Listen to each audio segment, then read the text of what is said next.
नमस्कार. Share market Marathi या YouTube चॅनलवर आपल्या सर्वांचं हार्दिक स्वागत. आजच्या व्हिडिओमध्ये आपण शुक्रवार दिनांक 4 ऑक्टोबर 2024 साठीचं इंडेक्स व स्टॉकचं विश्लेषण करणार आहोत. मात्र या विश्लेषणाला सुरुवात करण्यापूर्वी आपल्या सर्वांना एक नम्र सूचना आहे, ती म्हणजे या व्हिडिओच्या डिस्क्रिप्शनमध्ये आपण शेअर मार्केट मराठीच्या व्हॉट्सअप, टेलिग्राम आणि फेसबुक ग्रुपच्या लिंक दिलेल्या आहेत. तुम्ही ते ग्रुप जॉईन करू शकता. त्याचसोबत आपण तिथे शेअर मार्केट मराठीच्या वेबसाईटची लिंक सुद्धा उपलब्ध करून दिलेली आहे. आपण आपल्या वेबसाईटला अवश्य भेट द्या. या महत्त्वाच्या सूचनेनंतर आता आपण आपल्या मूळ विषयाकडे परत येऊया आणि आज गुरुवारी इंडेक्समध्ये कशा प्रकारे मूव्हमेंट झाली व उद्या शुक्रवारी कशा प्रकारे होऊ शकते याचं विश्लेषण करण्यासाठी डायरेक्टली जाऊया चार्टवर. आणि इथे मी बँक निफ्टीचा 15 मिनिटाचा चार्ट ओपन केलेला आहे. आपण बघू शकता की आज आपल्याला गॅप डाऊन ओपनिंग बघायला मिळालं. 600 पेक्षा जास्त 600 पॉईंटच्या आसपास गॅप डाऊन ओपनिंग आपल्याला बघायला मिळालं. साधारण 53,000च्या आसपास आपल्याला क्लोजिंग आलेलं होतं आणि इथे आपण 52,400च्या आसपास आजचं ओपनिंग आपण बघू शकतो.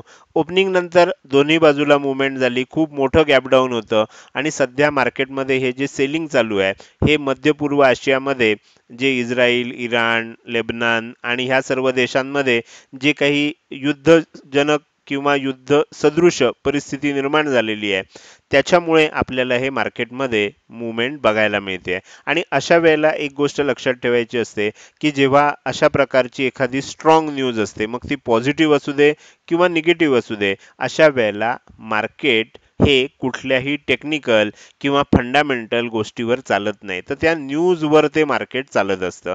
त्यामुळे तुम्ही बघू शकता की आज ज्या वेळेला एकदम अशी गॅप डाऊन आपल्याला बघायला मिळालं त्यानंतर खूप मोठं सेलिंग म्हणजे आपण ज्या काही लेवल देतोय हे मागच्या 2-3 दिवसामध्ये त्या लेवल्स फारशा त्या लेवलला रिस्पेक्ट झालेला आपल्याला दिसत नाही. तरी सुद्धा आपण लेवल का देतोय? कारण ह्या ज्या अशा प्रकारच्या मूव्हमेंट असतात त्या वर्षातनं किती वेळा होतात? कदाचित 7-8 वेळा होतील, 10 वेळा होतील, 15-20 वेळा होतील.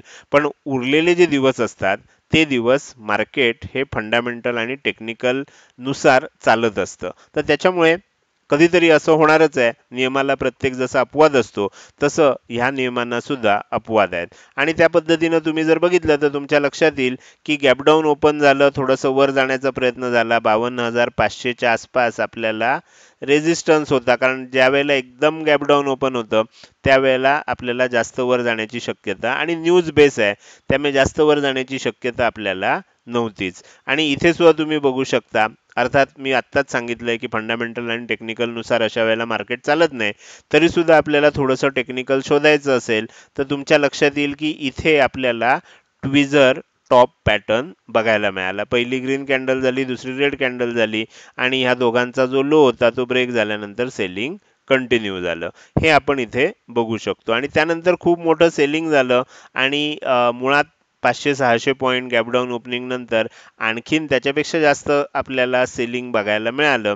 तर साधारणपणे हे जे आपल्याला ओव्हरऑल सेलिंग झालंय याच्यामध्ये साधारण 51,675च्या आसपास लो बनवला गेला आणि त्यानंतर थोडासा शेवटी बाउन्स आला.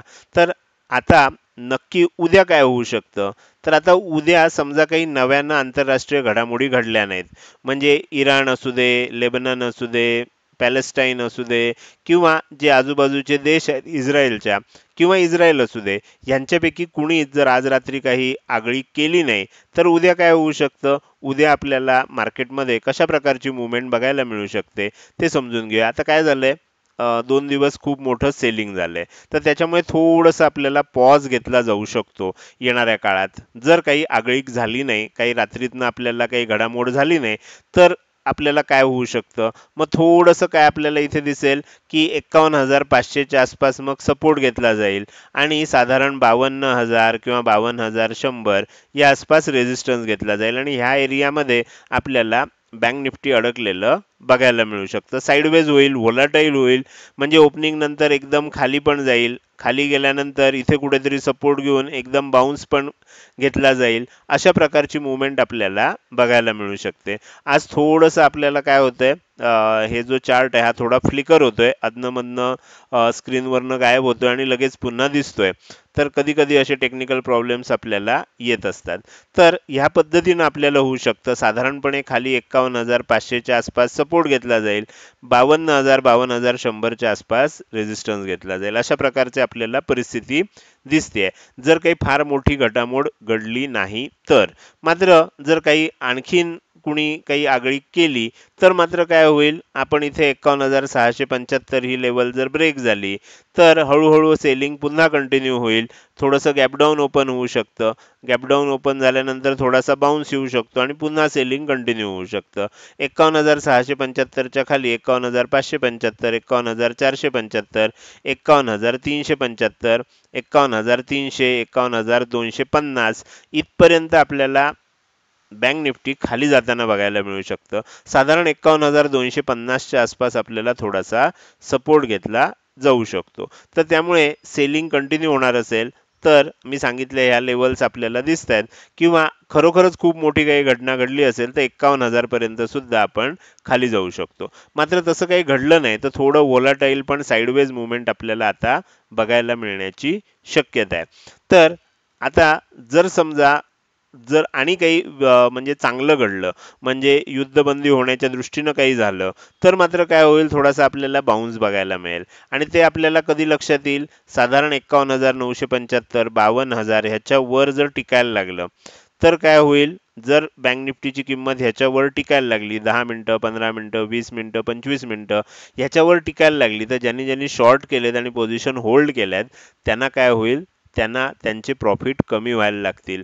ज्यांनी अगदी शेवटी शेवटी शॉर्ट केलं असेल त्यांना लॉसेस व्हायला लागतील. आणि अशा वेळेला थोडंसं शॉर्ट कव्हरिंग येऊ शकतं. आणि 52,000च्या वर टिकत असेल तर पहिलं टार्गेट असणार आहे 52,075, दुसरं टार्गेट असणार आहे 52,175 आणि तिसरं टार्गेट असणार आहे 52,275. अशा प्रकारे एक छोटासा बाउन्स आपल्याला बघायला मिळू शकतो. हे झालं जर समजा ह्याच्यावर टिकत असेल, एखादी गुड न्यूज येत असेल तर एक आपल्याला शॉर्ट कव्हरिंग छोटीशी बघायला मिळू शकते. तर हे झालं बँक निफ्टीचं विस्तृत असं विश्लेषण. आता आपण पुढे जाऊया आणि निफ्टी ह्या इंडेक्सचा चार्ट मी तुम्हाला दाखवणार आहे. तर निफ्टी 50चा चार्ट मी ओपन करतोय. इथे मी निफ्टी 50चा चार्ट ओपन केलाय. ज्या पद्धतीनं बँक निफ्टीमध्ये गॅपडाऊन ओपनिंग झालं त्याच पद्धतीनं निफ्टी 50मध्ये सुद्धा आपल्याला गॅपडाऊन ओपनिंग बघायला मिळालं. तर इथे आता आपण उद्यासाठीचं विश्लेषण करूया की कशा प्रकारे मुवमेंट होऊ शकते. थोडंसं चार्ट आपल्याला स्क्रीनवर व्यवस्थित दिसेल ह्या पद्धतीनं मी ऍडजस्ट करतोय. वरच्या बाजूला जर बघितलं तर आपल्याला साधारण ह्या आसपास इम्पॉर्टंट लेवल मिळत होती, पण ही खूप मोठी झाली असती अंतर. खाली 24,225, वर 24,425. तर त्यामुळे काय केलं, ह्या दोघांचं 50% लेवल काढली. इथे काही लेवल नाहीये पण ह्या दोघांचं 50% काढलं. 25,425, 25,225 यांचं 50% आलं 25,325. तर त्याच्यामुळे आपण वरच्या बाजूला इम्पॉर्टंट लेवल काय घेतली आहे, 25,325 घेतली आहे. खालच्या बाजूला आपल्याला मिळालेलीच आहे 25,225 ची. आता काय होऊ शकतं, इथे सुद्धा जर आपल्याला आहे तसंच युद्धजन्य परिस्थिती चालू राहिली, रात्रीतनं एखाद्या देशानं दुसऱ्या देशाची जर समजा आगळीक काढली तर काय होईल, आपल्याला थोडंसं पुन्हा सेलिंग कंटिन्यू होताना दिसायला लागेल. 25,225च्या खाली टिकलं तर 25,175, 25,125 आणि 25,075 पर्यंत, आणि जास्तच झालं तर 25,050 किंवा 25,000 ह्या लेवलपर्यंत सुद्धा निफ्टीची किंमत खाली येऊ शकते. मात्र तसं झालं नाही तर काय होईल, साधारण 25,150च्या आसपास सपोर्ट आहे आणि वरच्या बाजूला बघायला गेलं तर 25,350च्या आसपास सपोर्ट आहे. तर ह्या दोन एरियामध्ये काय होईल, पहिल्यांदा खाली येईल, मग बाउन्स येईल, पुन्हा खाली येईल, असं करत साईडवेज मुवमेंट आपल्याला बघायला मिळू शकते. तर त्यामुळे त्या बाबतीत आपण थोडंसं सावध राहणं आवश्यक आहे. पण जसं म्हटलं, एखादी समजा गुड न्यूज आली तर काय होईल, 25,325च्या वर टिकलं तर मग 25,375, 25,425 आणि 25,475 अशी 3 टार्गेट आपल्याला वरच्या बाजूनं बघायला मिळू शकतात. आपल्याला शक्यता काय दिसते, खाली जाण्याची किंवा थोडंसं साईडवेज होण्याची, इनसाइड कॅन्डल बनण्याची शक्यता आपल्याला सगळ्या इंडेक्समध्ये सध्या तरी दिसते. तर हे झालं निफ्टी आणि बँक निफ्टी या दोन इंडेक्स मधलं अतिशय विस्तृत असं विश्लेषण. आता आपण पुढे जाणार आहे आणि उरलेले जे दोन इंडेक्स आहेत ज्याच्यामध्ये सगळ्यात पहिल्यांदा आपल्याला फिन निफ्टीचा चार्ट बघायचा आहे. तर मी इथे फिन निफ्टीचा चार्ट स्क्रीनवर ऍडजस्ट करून तुमच्यासाठी दाखवतोय. तुम्ही काय करू शकता, या चार्टचा स्क्रीनशॉट काढून घेऊ शकता आणि तुम्हाला तुमचं विश्लेषण ज्या पद्धतीनं आपण निफ्टी बँक निफ्टीचं केलं त्या पद्धतीनं तुमचं विश्लेषण करण्यासाठी या चार्टचा तुम्हाला उपयोग होईल. लेवल्स तुम्हाला स्क्रीनवर दिसत आहेत. पाहिजे असेल तर स्क्रीनशॉट काढून घेऊ शकता. त्यानंतर आपण पुढे जाऊया आणि निफ्टी मिड कॅप सिलेक्ट या इंडेक्सचा चार्ट ओपन करूया.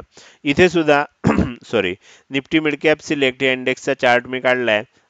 थोडंसं फ्लिकर होतंय, त्याच्यामुळे आपल्याला स्क्रीनवरचा चार्ट गेलेला आहे. ओके, पुन्हा एकदा मी लोड करायचा प्रयत्न करतो.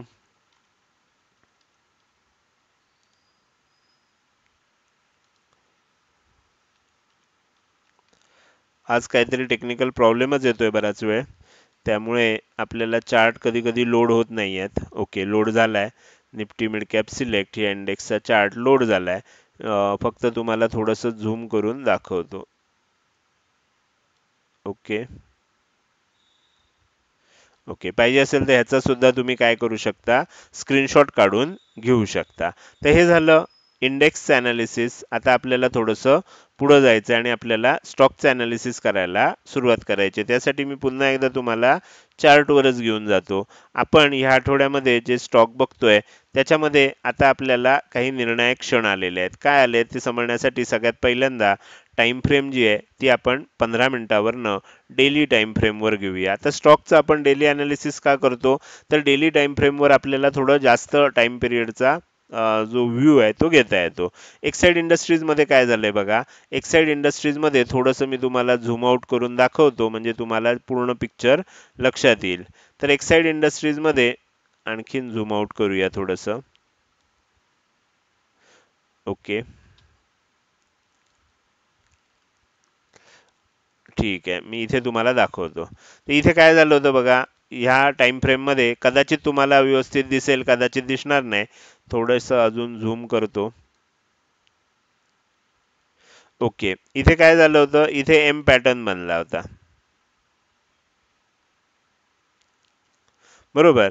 तर हा जो एम पॅटर्न होता, लो ब्रेक झाल्यानंतर खूप मोठं सेलिंग येत होतं, हे आपल्याला आता माहिती आहे. त्यानंतर मी सुरुवातीला ते दाखवलं होतं. त्यानंतर काय झालं, ही जी ट्रेंड लाईन चालू होती, ही ट्रेंड लाईन आपल्याला इथे बघू शकता. इथे रेजिस्टन्स झाला, इथे रेजिस्टन्स झाला, इथे रेजिस्टन्स झाला, इथे झाला, इथे झाला, इथे रेजिस्टन्स झाला आणि शेवटी फायनली ब्रेकआउट मिळाला. आता नेहमी जेव्हा जेव्हा ब्रेकआउट मिळतं अशा एखाद्या ट्रेंड लाईन पासून, तेव्हा एक गोष्ट लक्षात ठेवायची असते. काय होतं, ब्रेकआउट मिळाल्यानंतर नेहमी मी सांगत आलोय, थोडं झूम करून दाखवतो आता जवळचं, म्हणजे व्यवस्थित दिसून येईल. तर ब्रेकआउट मिळाल्यानंतर काय होतं, ब्रेकआउट मिळाल्यानंतर एक हाय बनतो, इथे बनलेला दिसतोय बघा. साधारण 515च्या आसपास हाय बनला.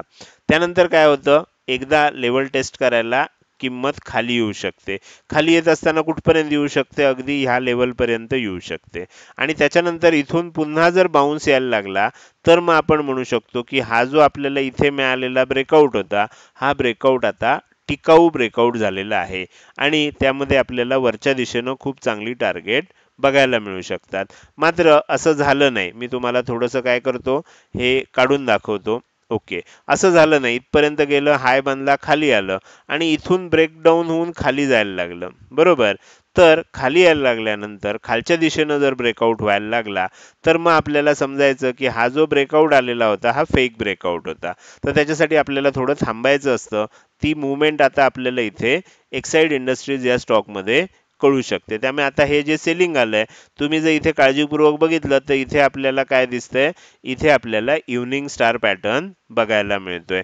एक्झॅक्टली जसा पाहिजे तसा नाहीये, पण जवळजवळ त्याच पद्धतीचा पॅटर्न आपल्याला इथे दिसतोय. तर त्यामुळे काय होऊ शकतं, आता येणाऱ्या काळामध्ये आपल्याला एक खालच्या दिशेची मुवमेंट जर हा लो ब्रेक झाला तर बघायला मिळू शकते. तर ही गोष्ट आता लक्षात ठेवायची आहे.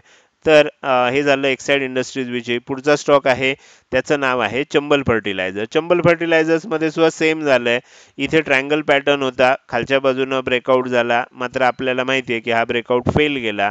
त्यानंतर वरच्या बाजूनं ब्रेकआउट झालाय, एक हाय बनलाय, साधारण 550च्या थोडासा वर हाय बनलाय आणि इथं आता बघितलं तर तुम्हाला लक्षात येतंय की ट्विझर टॉप पॅटर्न तयार झालाय. जर समजा 530 रुपयाच्या खाली हा स्टॉक टिकत असेल, तर काय होऊ शकतं, ह्या लेवलपर्यंत पुन्हा खाली येऊ शकतो.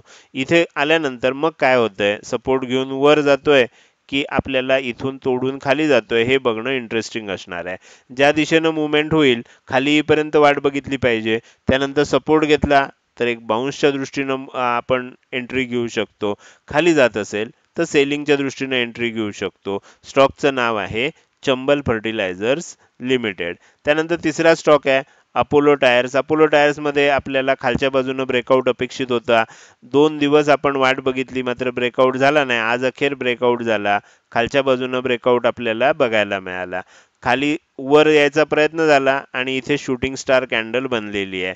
त्यामुळे आता इथे काय झालंय अपोलो टायर्स मध्ये जर आजचा लो येणाऱ्या काळात ब्रेक झाला तर आणखीन मोठं सेलिंग होऊ शकतं आणि 512 रुपये, 510 रुपये, 500 रुपये अशा प्रकारची टार्गेट्स खाली येताना बघायला मिळू शकतात. आणखीन जर कंटिन्यू झालं तर 485 रुपयापर्यंत हा स्टॉक खाली येऊ शकतो. स्टॉकचं नाव आहे अपोलो टायर्स लिमिटेड. त्यानंतर पुढचा स्टॉक आपल्याला बघायचा आहे तो आहे पॉवर ग्रिड. पॉवर ग्रिड मध्ये आपल्याला इथे काय दिसलं होतं इव्हनिंग स्टार पॅटर्न दिसला होता. हा इव्हनिंग स्टार पॅटर्न आहे. लो ब्रेक झाल्यानंतर एक मोठं सेलिंग येतं असं आपल्याला माहिती आहे. त्या पद्धतीनं सेलिंग आलं पण ठीक आहे. आता ह्याच्यामध्ये झालंय असं 2 दिवस आपल्याला शूटिंग स्टार बनते. काल पण बनला होता, आज पण बनला. काल रेड बनला, आज ग्रीन बनला. शूटिंग स्टारचं वैशिष्ट्य असं असतं की लो तुटला की एक मोठं सेलिंग होऊ शकतं. आता सुद्धा आजचा लो जर तुटला तर आणखीन एक मोठं सेलिंग आपल्याला बघायला मिळू शकतं. त्यामुळे ह्या चारही स्टॉकमध्ये आपल्याला सध्या एक मोठी मुवमेंट येणाऱ्या काळामध्ये बघायला मिळू शकते. हे झालं इंडेक्स सोबतच स्टॉकचं विश्लेषण. हे विश्लेषण तुम्हाला कसं वाटलं? जर हे विश्लेषण तुम्हाला आवडलं असेल तर नक्कीच तुम्ही या व्हिडिओला एक लाईक करू शकता आणि जर तुम्हाला काही या व्हिडिओविषयी अधिक माहिती सांगायची असतील, तुमचे काही प्रश्न असतील, काही सूचना असतील तर त्या कमेंट सेक्शनमध्ये टाईप करून सांगायला अजिबात विसरू नका. लक्षात ठेवा तुमची एक लाईक आणि एक चांगली कमेंट हीच माझ्यासाठी प्रेरणा असते ज्याच्या सहाय्यानं रोजच्या रोज हे विश्लेषणाचे व्हिडिओ मी बनवत असतो. त्याचसोबत हा व्हिडिओ तुम्ही अजूनपर्यंत बघताय आणि अजूनही जर तुम्ही शेअर मार्केट मराठी आपल्या यूट्यूब चॅनलला सबस्क्राईब केलं नसेल तर कृपया सबस्क्राईब करा आणि शेजारी असणाऱ्या बेल आयकॉनला क्लिक करून ऑल असं नोटिफिकेशन निवडा. म्हणजे इथून पुढे रोजच्या रोज येणारे हे विश्लेषणाचे व्हिडिओ मी अपलोड केल्या केल्या तुम्हाला विनाविलंब बघता येतील. आजच्या या विश्लेषणामध्ये मी इथेच आपली रजा घेतोय. धन्यवाद.